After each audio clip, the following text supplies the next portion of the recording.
What's up mga kating zulu? Nagbabalik naman tayo sa ating product review. So, kadalasan marami na tayong mga sakuna.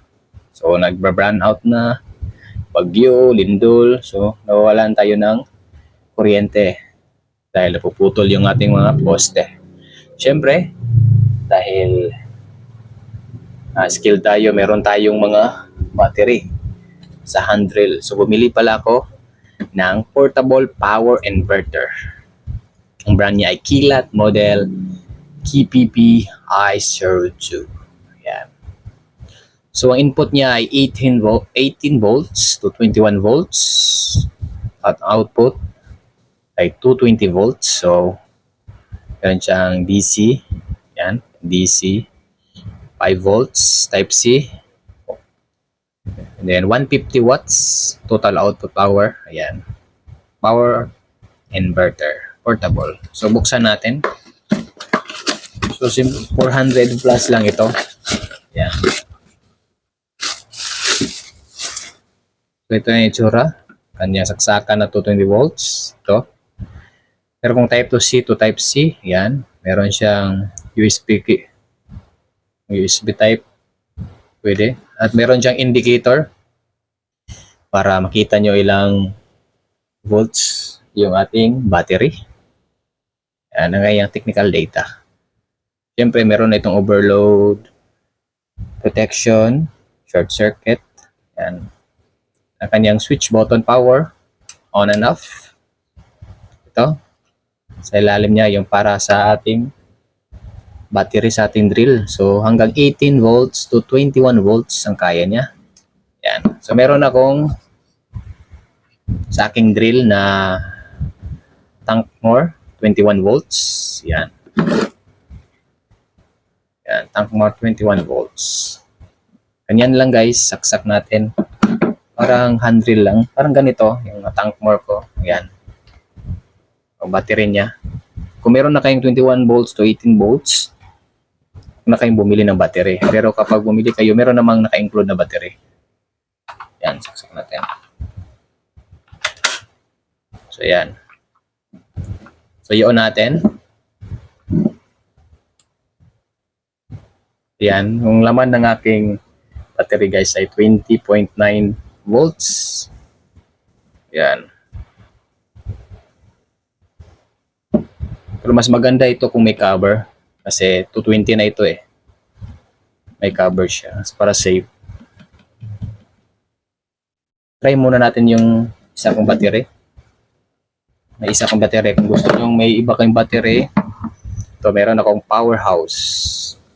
Ang volts pala nito ay 20 volts. Yan, 20 volts powerhouse.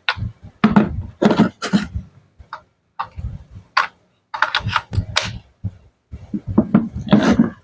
On natin, ilang volts na tira sa aking battery. So meron siyang 18.4. Yan. Yung aking battery charge.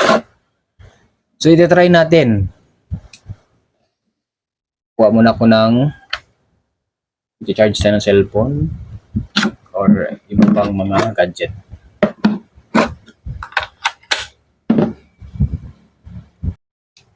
So, may tablet ako dito at meron akong 67 watts na charger. So, saksak muna natin dito sa ating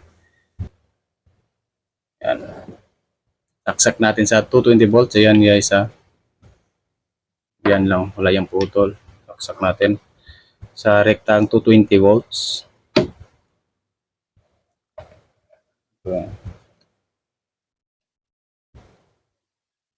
Ayan, nag-charging siya. 39%. So try natin tanggalin to. Dito tayo sa rekta. Rekta tayo dito sa may USB port niya.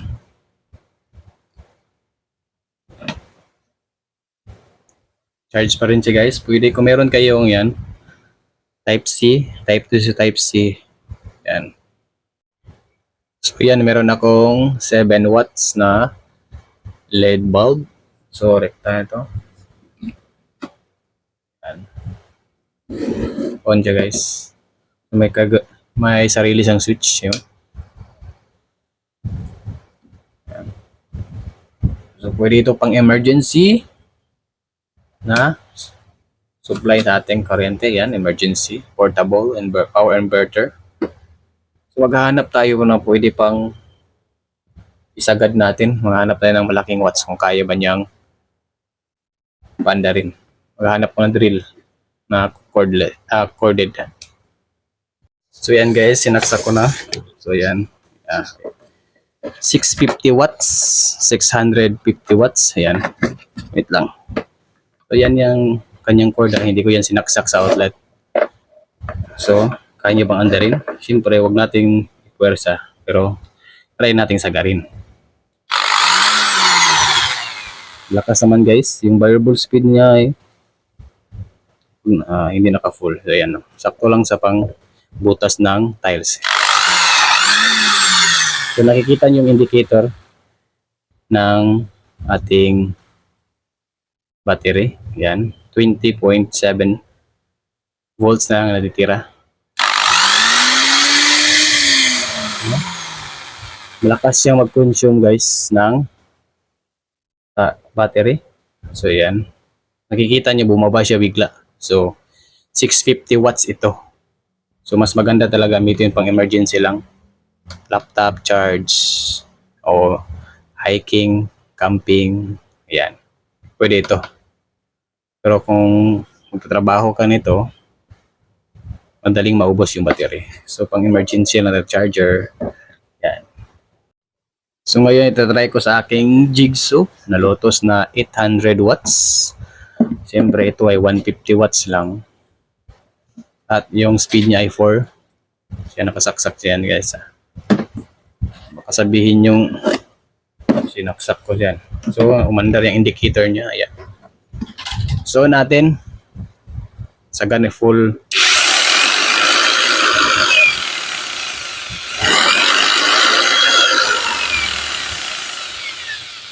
malakas siya guys. Siyempre, kapag malakas, mas madaling maubos yung battery. So, yan.